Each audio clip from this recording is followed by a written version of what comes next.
برادر این نیمه شاسی دیزله، ما گرفتیم عوض کردیم، یه نیمه دیگه گرفتیم واسه این.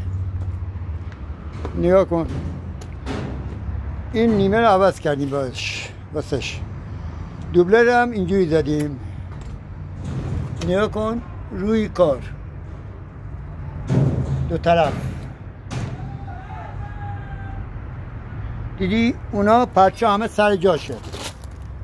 نگاه کن این پرچه ما دستی زدیم. بعد اون برم الان نشون بدم. ببین این پرچه همه چی سر جا خودشه، فابریک دست نخورده، شماره شاستیش هم دست نخورده. از اینجا ما نیمه عوض کردیم، نیمه جلوشو. این دوبله که گفتم اینجوری ببین بالا پایین قشنگ فابریک در میاد میری توش روی اون دوبله.